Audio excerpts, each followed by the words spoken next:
And now it's my pleasure to welcome our care partner panel to the stage. So for those of you who are joining us on the panel, please turn on your videos. We've got a wonderful group of individuals who have been care partners, are care partners, and to lead us in a bit of a Q&A. Again, if you've got questions for our folks here, they will answer them. I'm going to start off by asking our panelists first to introduce yourself and tell us where you're calling in from, and then tell us a little bit about what your care partner role has been or was. So I'm going to go across my screen as I see you all. Bud Rockhill, you're the first person I see on my screen. Would you introduce yourself? Morning, Polly. Morning, everybody. I'm Bud Rockhill. I'm in Golden, Colorado, and I was a long distance care partner for my mom who had Parkinson's for 20 years. Thank you. And John Paul Lederach. Yeah, hi everybody. Hi, Polly. I'm calling in from Tucson. My name is John Paul Lederach, and I'm a care partner for my wife, Wendy, who's going into about the 14th year of Parkinson's diagnosis. Yeah, good to see you. Angela, welcome. Hi, Polly. Good morning. I'm Angela Robb. I live in Fairfax, Virginia, and I am a care partner for my husband, Carl, who has young onset Parkinson's for over 30 years. And we will celebrate our 25th wedding anniversary at the end of the month. So congratulations. Thank you. Barb. Good morning. Good morning, Barb. I am Barb Ankerman, and I'm calling in from Burlington, Kentucky. That's Northern Kentucky outside Cincinnati. I'm the care partner with my husband, Dale. He was diagnosed 20 years ago at the age of 46. He had deep brain stimulation surgery about 11 years ago, and we're getting through it all. Good. Thanks for being here. Mary Gail. Hey, I'm Mary Gail Anderson. I'm just a little north of Nashville, Tennessee, as if you couldn't tell with the accent. I actually had the privilege of being a care partner for my father for about 11 years, 9 years, a little closer than not. Wonderful. Well, thank you all for being here today. Today's going to be a conversation amongst ourselves. And for those of you in the audience, feel free to ask our panelists questions. To start off, I thought we'd dig into this topic that Jessica also spoke about is how do you, especially for those of you who are spouses, how do you maintain your identity amidst caregiving?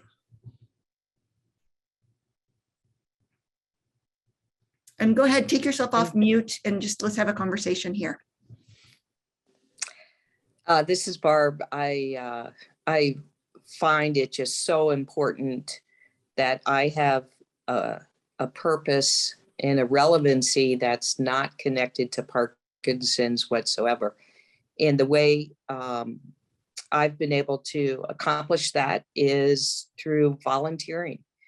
And I find volunteering gives me a chance of social interaction, of helping others, and really focuses me away from Parkinson's or any of our challenges that we face.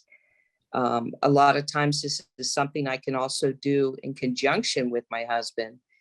And that also gives him that purpose, that relevancy away from Parkinson's also. Yeah. And Barb and I are going to really dive into that topic this afternoon in a breakout session called How to Step Away from Parkinson's. And we're going to have a conversation and invite you all to talk a bit about strategies that you all use to step away from the day-to-day Parkinson's. Yeah. Angela or John Paul, do you have thoughts on maintaining your own identity? Go ahead, John Paul. Okay, thanks, Angela. I wasn't sure. I didn't want to interrupt you. I don't- I think there are elements that are natural to the particular life place that we're at. I continue to work. I'm traveling a good bit less. We used to travel together, but that's been more impacted.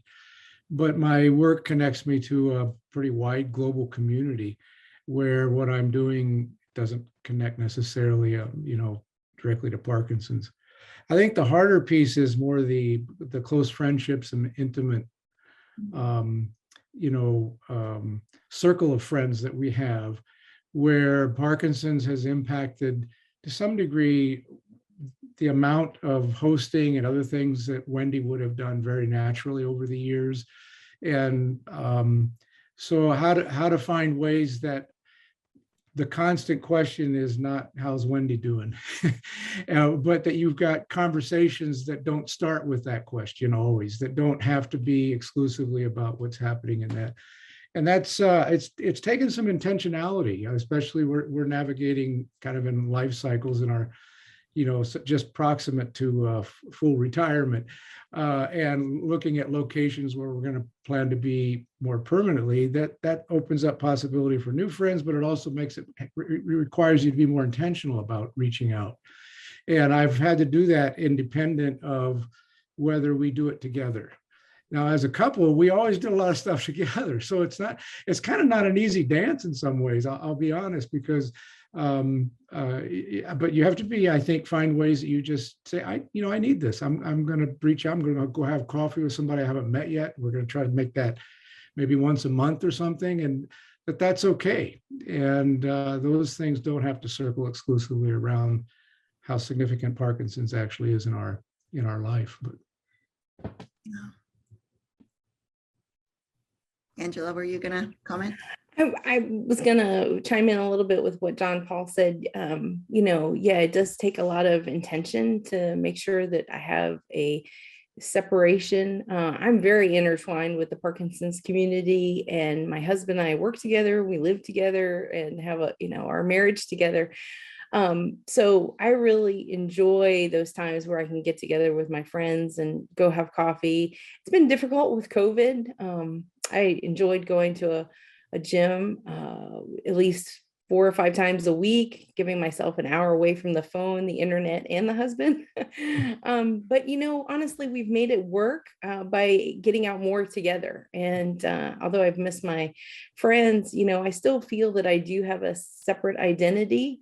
I guess I'm just more intertwined, and I'm okay with that because he is my partner and my best friend. So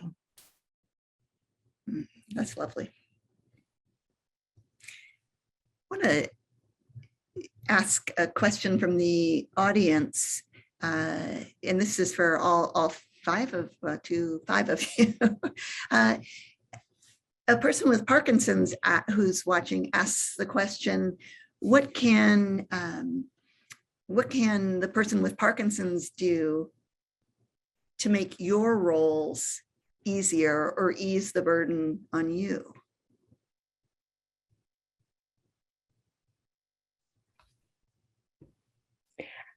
I guess I'll go, Polly. I'm the only one unmuted, so I guess I'll go. Everybody can unmute and contribute. I'm dipping my toe in. Communication, really. The more that we communicate with each other and talk about how both of us ourselves are doing, I think Jessica made a great point. I heard her comment where a couple actually sets time aside to sit down and have no devices and have an eye-to-eye contact with each other. I think that's a fabulous suggestion that I actually will do myself. But communication really is the key. The more that we're in touch with each other and what's happening, I think makes it easier for me to make decisions, to check with him, to figure out our direction, and can we go out and do that errand right now, or do we wait a little bit? But communication, I think, is really the key for us.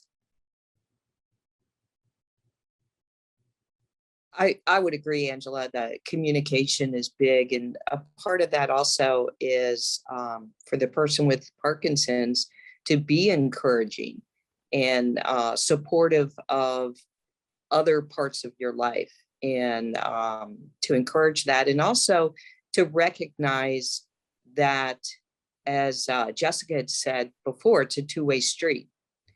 To recognize that is tough for you too, and to give you permission to not always feel great about things either. Barb, that's what I was going to touch on, was just going to say, if there's something that could have been given to me by my father, it would be grace, because it was definitely a learning curve. And, you know, I didn't know how he felt. And unless he was very honest, sorry, something's happening in the background. Unless he was very honest with how he felt that day, or how medication had made him feel, or, you know, I wouldn't know, because I am not the one who physically had Parkinson's. So I think grace, and then a lot of honesty.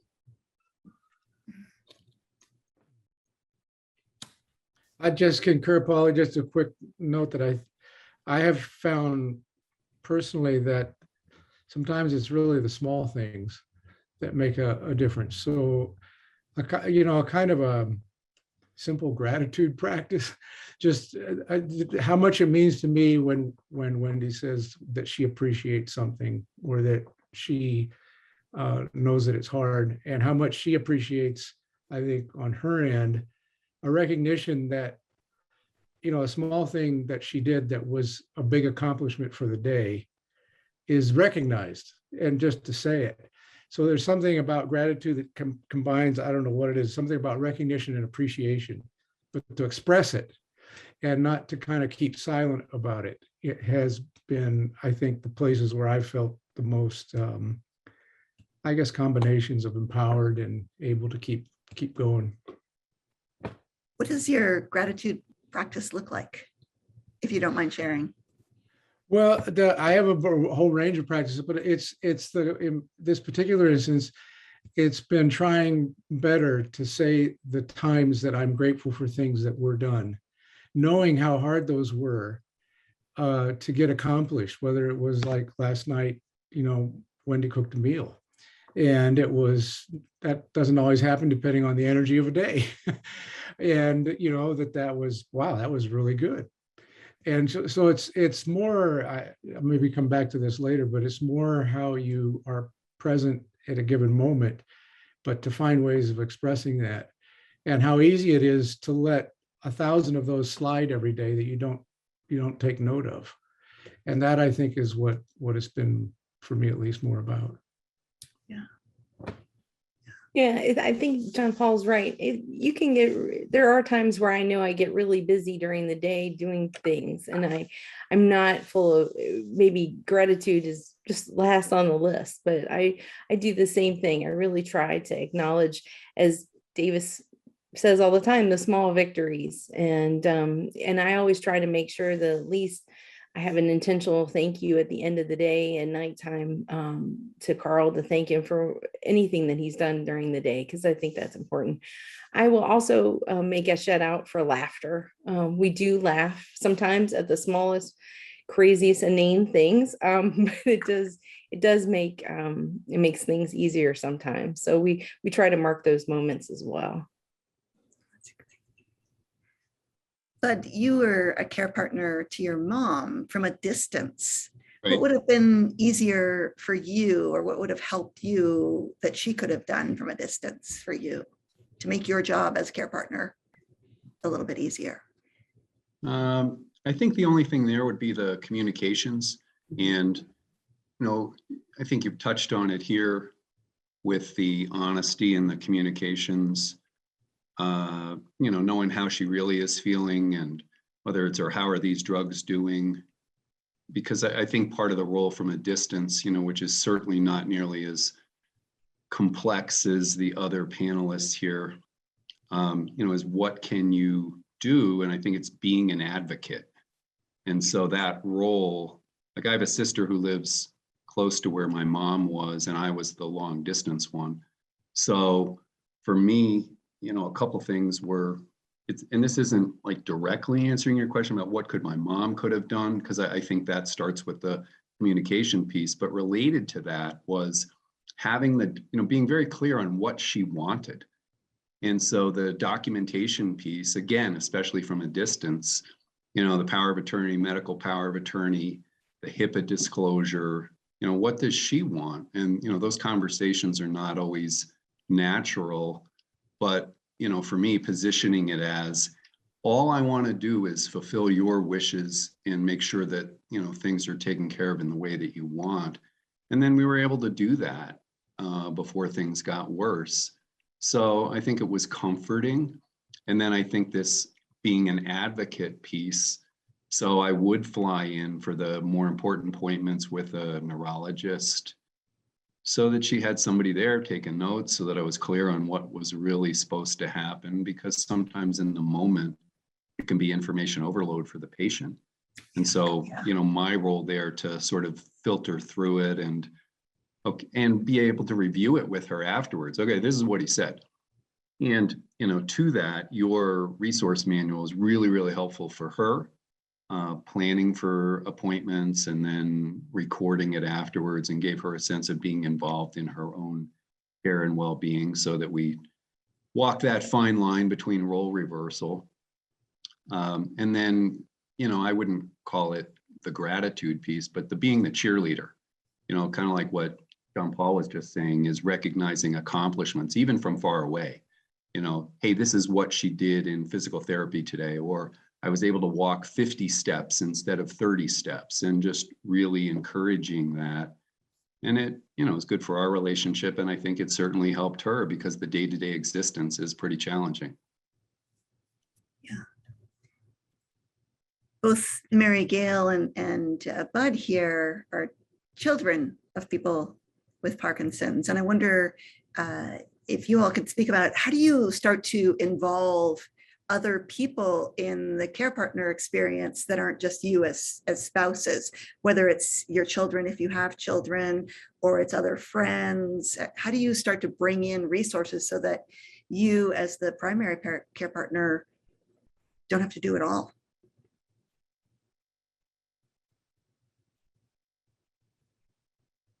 Hey, sorry.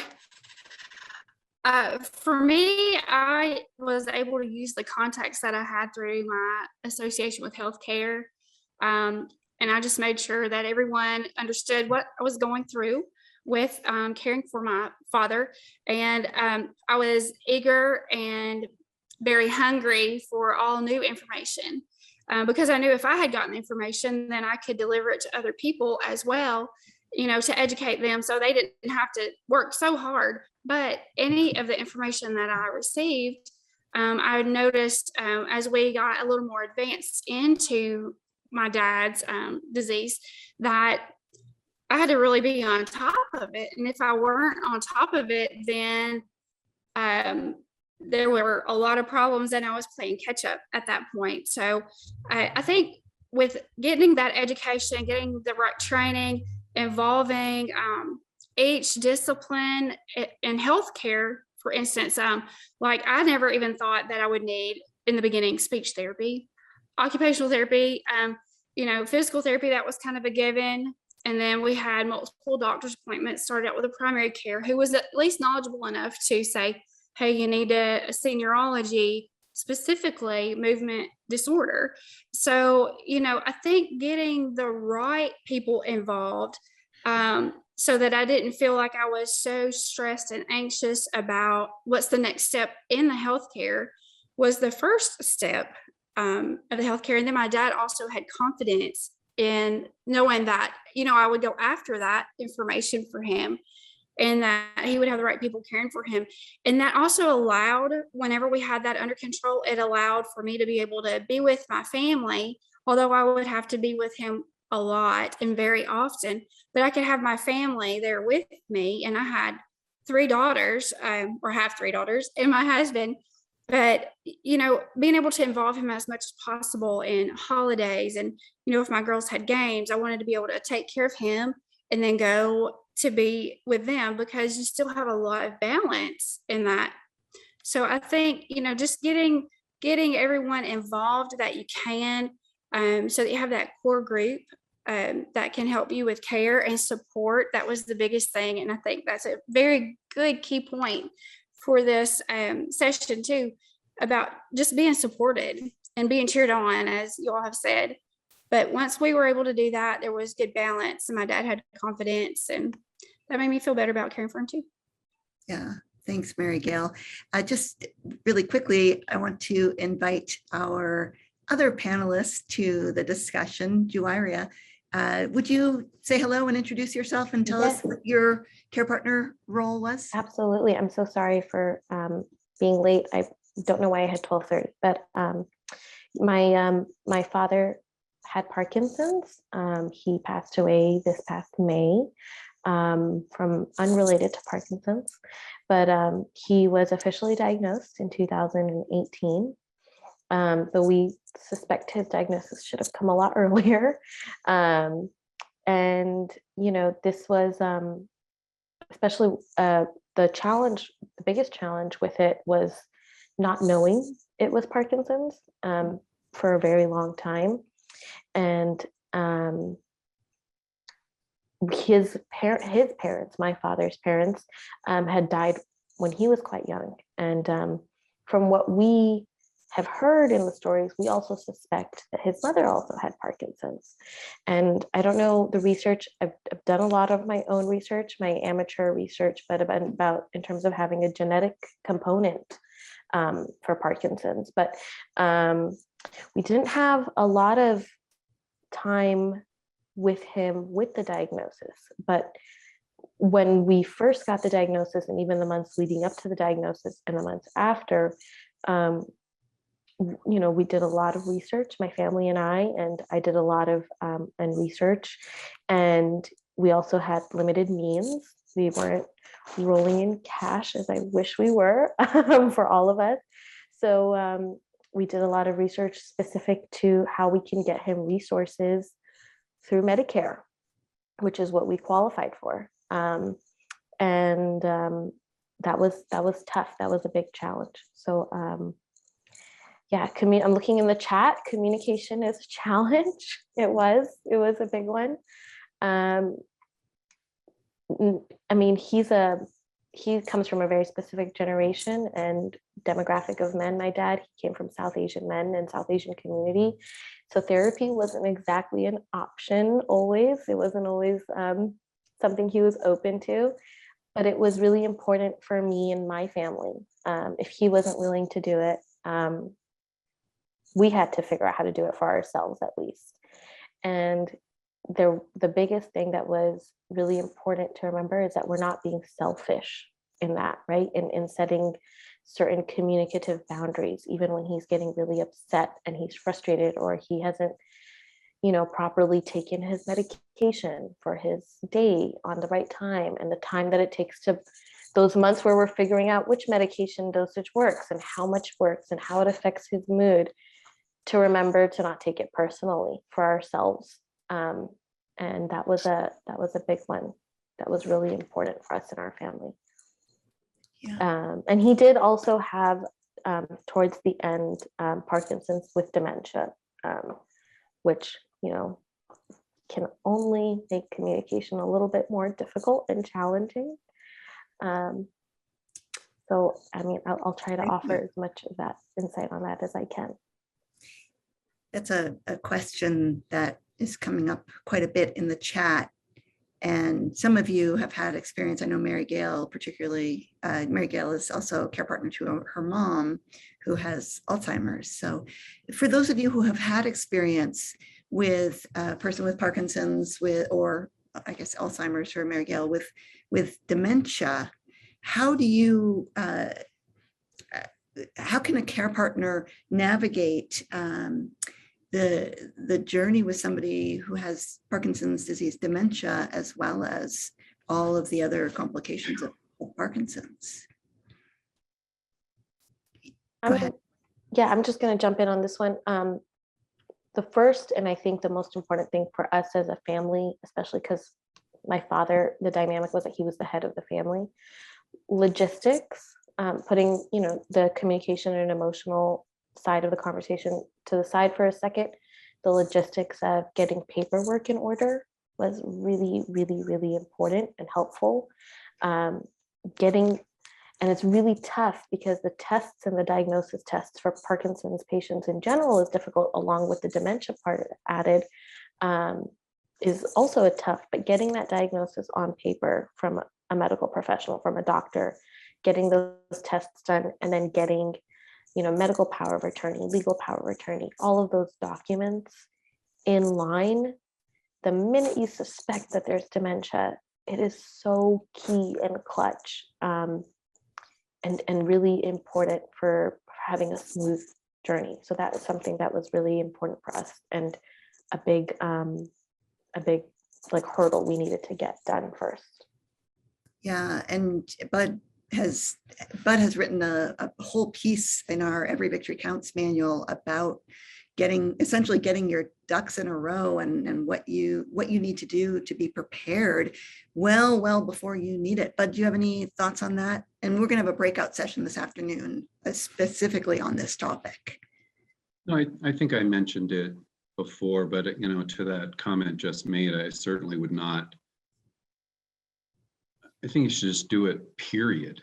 Like when people are in good health, if possible, but in this case, given the potential progression from Parkinson's to dementia, like do it when I don't mean this just Parkinson's, but do it when it's Parkinson's, because the dementia piece adds a whole different level of complexity to it. And again, the conversation, which is not a natural conversation, is just about, I want to make sure, be the kid, I want to make sure I'm doing things the way you want them done. And so it's not like trying to position it as, well, when something bad happens, it's really just, being a faithful implementer of what the person wants. And so we had some really good conversations about it, and it set the stage. Yeah. Hey, Polly, are we going to come back to the facilities question? Because somebody just, it came up a minute ago on the timeliness of medication, and there's a whole different challenge if somebody's in a facility. So if that comes back, I just want let's circle back to that. I've got a chat document over here. I'm keeping track of those. So let's come back to that. Yeah. I wanted to, you talk about making decisions and making tough decisions. I want to ask the folks here who are spouses of a person with Parkinson's about that partnership in making decisions. And how do you maintain a partnerships with easy decisions and then with hard decisions? Do you have any experience or thoughts on that, John Paul or Angela or Barb? Well, I just put it in the chat, Polly, but we just lost a couple of people in our lives in the last few months that were really close to us. And we kind of saw some of the decisions that were made. We weren't the ones making the decisions, but we were kind of a step or two back from the people who were, and it kind of elevated that issue. So we've had a lot of conversations, especially as I put in the chat, we don't have children. So we really do need to step up our game and specifying, what kind of measures do we want to have taken?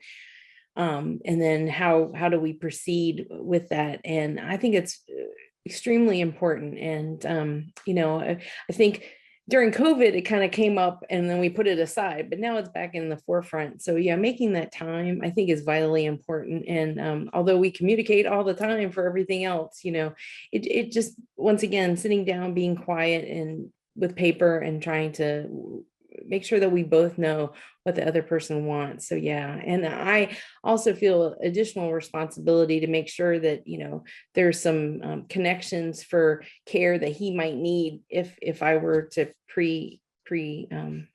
if there is a serious health issue on my part, is there people in place that would help him initially to get through the daily activities that I cover right now. So. Mm-hmm. Yeah, I don't know that I have brilliant insight on this because it's something that I struggle a lot with. So let me just put it confessionally. This is hard because in Wendy's case, there obviously there's some cognitive declines. It's harder to get words out sometimes, put thoughts together, to concentrate on certain things. But it's not at that end where it's headed into, any kind of dementia. So you're in this kind of challenging gray area, and it's like emergent learning. And the hardest things are actually, it's not easy to know to distinguish between small and big decisions. It's not easy to know when I've overstepped and taken away the opportunity for her to continue to do something that could have been done. And I'm just, because it'd be quicker and easier, I, moved ahead and did it. Compared to like really big ones, like where we're going to live and when are we going to retire, me in particular. Wendy's done it for a long ways back, but those things are not conversations that are like once and it's over. You just you circle back around them quite often. And I find it to be something that we're still learning a lot about. I think obviously communication is important, but I think behind the communication, what becomes significant is to have enough presence of mind to recognize when something has been under or overstepped, and that can then be talked about with greater specificity, because that gray area just keeps everything kind of ambiguous as to how you might want to take it on. And I think expanding into the children, it's also a kind of an intriguing ongoing process of how to engage the people that are really significant in your life. That in our case are, children and grandchildren. How and when to have those conversations, when to have them. It comes up naturally in one-to-one walks that you might have with one of your kids, and then there's questions of whether you've overstepped in what you've said, and there's a whole range of things, and what you try to hold, having the opportunity to ask questions about wider family responsibility is not easy, because lives are busy with young kids and whatnot. So I find it it's really a learning curve. Kind of assumes that we have this notion that we're going to arrive at the mountaintop of clarity, and I don't think that there is such a thing as a mountaintop of clarity. It's like every day you're learning, and so to figure out a way to be patient with that learning and to recognize that you're not going to be perfect is maybe the most important thing that we've figured out. We're gonna choose to be ourselves and imperfect with each other, but honest. I agree with that, John Paul. Yeah, you have to give yourself. There's no such thing as a perfect answer, and and there are times where we both apologize to each other for overstepping each other. I sometimes have this discussion: is that Parkinson's or is it just marriage? I don't know. It might be marriage, but it could be Parkinson's. Who knows? Yeah. I that really resonated with me also about the overstepping or understepping. And my husband does not have dementia. He is not at that point. Hopefully he won't be, but he has Parkinson's. And I think when we're making decisions and having discussions like that, we have to remember that they're a person, that we don't define them by their Parkinson's, and what they have to say is vitally important. I'm not in charge of everything. We're both in everything together, and it's not just up to me. So it's treating him with that respect and dignity. He's as valuable as a person, and his input is as valuable as mine. So such important comments. Yeah. I love is this Parkinson's or is this just marriage comment? I have no idea. Angela, your husband said Parkinson's the whole time you've been married. So yes, yeah. So I don't know Carl without Parkinson's. So I think maybe couples who don't have chronic conditions have the same questions, or different chronic conditions. Maybe they have the same conversations, but yeah, I just try to approach it. Sometimes I don't use the filter of Parkinson's. I just say it's husband and wife and chalk it up to that. Yeah. Yeah. I'm going to ask another question about husband and wife, and then let's shift to the topic of care facilities that Bud brought up, because I know Bud and Mary Gail have some deep experience in that area.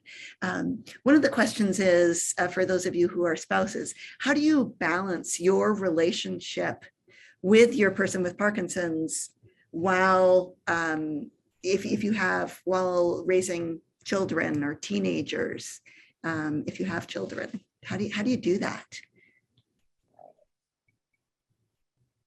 Flexibility. My children are young adults now, but certainly when Dale was first diagnosed, they were pre-teenagers.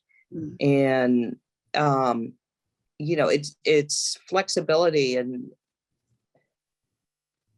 with Parkinson's being so unpredictable, you don't know, I'm sure all of you have experienced, you don't know what each day is going to bring. Some days you can take that 3-mile hike through the woods, and other days, it's challenge to get from room to room. I think we both recognize that we are individuals and we are people, and we do have other responsibilities. Life is more than Parkinson's. And I'm not sure what else to say on that. Just being flexible each day. Yeah. Yeah, I 100% agree with that. In fact, I think we're at sort of that 14-year location, which means a decade and a half, more or less.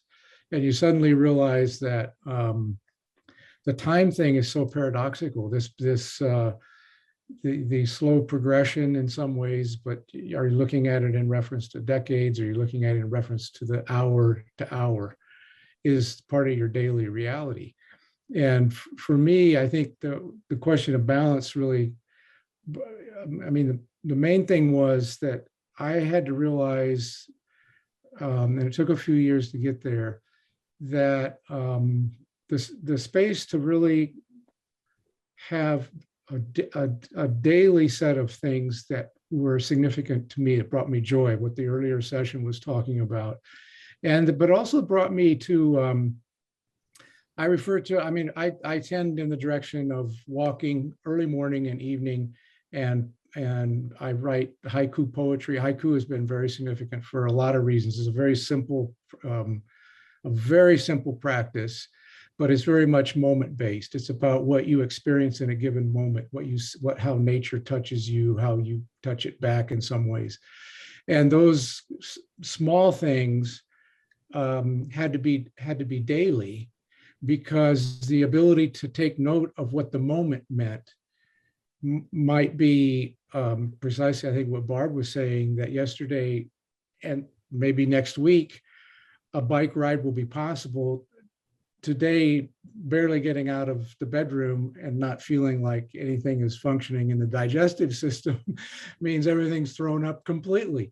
And how you're present to that, for me, was where I had to place it. So I refer to it as my daily dose of vitamin awe, that I have to find a way for something every day, every minute, every second, to have a capacity to realize that life is ultimately an extraordinary gift. This relationship is the most significant thing in my life. And not to lose track that because things are going haywire in 1 hour, that means the whole week's gone.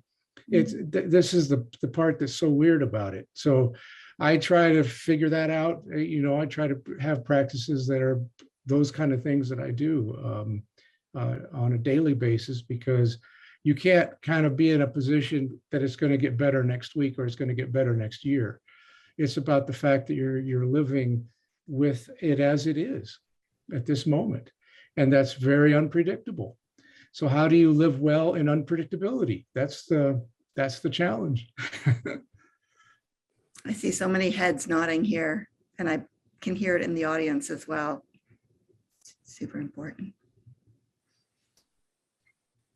Any other comments before we do a segue into this topic of care facilities? Any moments of vitamin awe that you want to share? Mindfulness. I think it's a lot, John, Paul, that it's a lot of mindfulness, meeting each moment as it comes. And that's always an ongoing practice along with patience. And I just read Thich Nhat Hanh wrote in his one book about lettuce, and he talks about the lettuce issue and how that do you yell at the lettuce if it doesn't grow? No, of course not. You don't yell at the lettuce if it doesn't grow. You try to nurture it and hopefully give it what it needs to grow. And then we need to do the same thing for ourselves and our loved ones in our life too. So that's really resonated with me in the recent days. So, if I could add, speaking from a child's perspective, or as a child, a father with Parkinson's, and I have two younger brothers who were teenagers when my father was diagnosed. And something that was hard for me as an older sibling, and I know it was a challenge for my mom as well, is accepting, I guess, the reality, right? For a teenager and for a child to understand, I'm not going to get a different dad. And some days are going to look different. And having a parent with a chronic illness is difficult, but it's also our reality. And really kind of helping myself and my siblings, my brothers, kind of come to terms with that. Their friends have young dads who are healthy and are playing with them out in the park and doing things, and they have to, help their dad walk out of the car and into the car. So creating that space for that conversation, for them to be able to voice, it does suck that, you have a dad that's not 1,000% mobile every single day, but, let's talk about it. Let's have that conversation and help you get to a space where you're not wishing for something that can't happen, and really being in a space of acceptance. So that's something that was helpful, I think, for us to get to. Thanks for that. Question from the audience. A person who's curious about care facilities, and especially if you are you don't have children, how do you assess? Are there care facilities that are particularly good for people with Parkinson's? How do you find a place if you, as the child or as the care partner, can't physically take care of your person with Parkinson's? Mary Gail, I know you worked with your dad in facilities, and I know, Bud, you've worked to find places for your mom. Tell us a little bit about that journey and how you assess and how you find a place. Mary Gail, why don't you go first, then I'll jump in. Yeah, unless you want me to go first. Yeah. Well, you go first, Bud. You go first. I don't know. So this goes back like 7 years, I think, when we had to make the decision to put my mom into a facility instead of continuing independent living. And so I don't know if there's many that actually specialize in Parkinson's. Somebody else could weigh in on that. So for us, it was like anything else, doing the online research, getting information from like the county aging resource, and then narrowing it down, doing visits, asking the question. You have experience with residents who have Parkinson's, and then doing site visits, meeting people.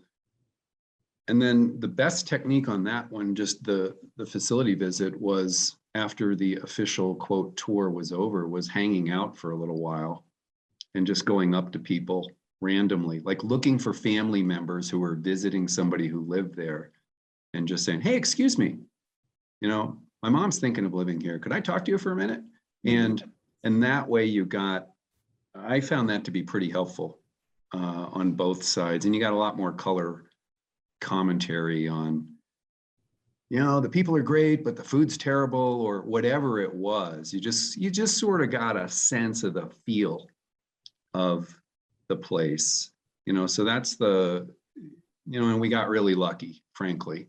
But I do think asking about their experience with PT or with Parkinson's, and then do their physical therapists have experience with people with Parkinson's, and just trying to, and then like so many things in life, it's a little bit of a gut feel. And how do you feel when you're walking around? Yeah. And how does the staff seem? Does the staff all seem like they hate it there, or do they seem like they're they're pretty good, knowing how hard they work? So, yeah, and then why don't we flip to Mary Gail, and then I can come back. I do have some comments just on the once somebody is living their part. Great, Mary Gail. Well, so I had the fortune, or I guess misfortune, probably, sometimes you have too much knowledge about something and that can be scary. But having been in the medical field, I knew, what really happened. And I actually left my career at the hospital, and I went and I started a program in a facility because I knew that my dad was a frequent flyer in and out, in and out. And that was a rehab facility. So I knew, because he would do rehab, I thought, the only way to really beat him is just to join him. So that's kind of what I looked at that for. But we did take him from home, where I did initially care for him at home, and with the balance of trying to have a job and raise my family, and he lived further away. We just had transition. He was not trustworthy. He definitely had an opinion. So, and it's also about meshing those, how someone is, like, is his personality going to get along with someone else, but going in and just exactly as Bud said, is the staff happy? One of the questions I asked was, what's your turnover? How much do you pay your people? Are they going to be looking for another job? And then I would always, when we would decide, and my dad was definitely a part of that decision making, if he would go in, if they didn't offer to let him try their food, we weren't going to go there, because food was very important to him. If you didn't have food with your medicine, none of it was going to work anyways.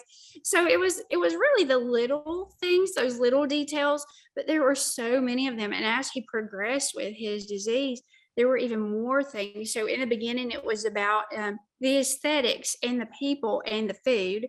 And then maybe the next time that we had to make a move, it was all of those things. And then, is there enough staff in this building? And then the next time it was all of that. And then, do they understand what Parkinson's is? And so, to address what someone had asked about, are there facilities specific or who are very well versed in Parkinson's disease? Through the experiences that we had, I did learn that there are a couple in the country, and we're on the eastern side of the country. So I know that there were a couple close to me, but it wasn't close enough, and I wasn't going to drop my baby off without being able to make sure that it was okay. So, do some good research for that. But the biggest thing that I saw was that the people who were taking care of my dad, they just lacked the education of what is it that he needs. And honestly, once I just told him what he needed, and I befriended them, and I would take coffee and food, whatever they wanted, I would take it, because they knew I'm going to be there.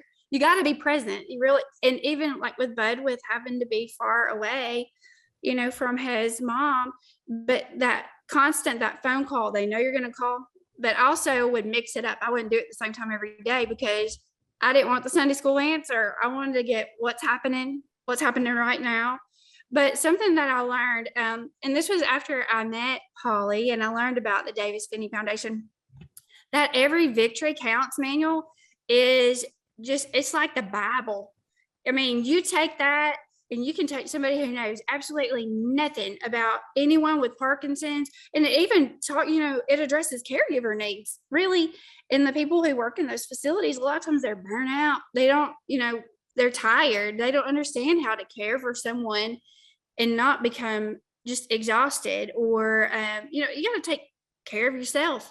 And then just the little things, and allowing for my dad with the Parkinson's, allowing for him to still do as much decision-making as he wanted to. Do you, Mr. Creasy, would you like to go from the dining room back to the activity room? Yes, even whenever he was in a wheelchair, he could pedal himself. And if he didn't use it, he was apt to lose it. So it was a lot of encouraging. Let him do it, encourage him to do it. And I think you just have to find people who are willing to be really good cheerleaders, but you gotta keep your eye on them for sure. All right, Bud. Yeah. It's your All right, and turn. we got to Well, close that's- with Bud here. Yeah, that's it. I mean, I think three things. One, what you said, the appreciation of staff. They have an unbelievably hard job.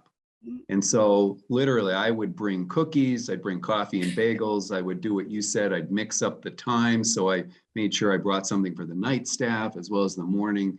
And so I think it helped the care, but it set the stage too for me to be able to do what you said about calling.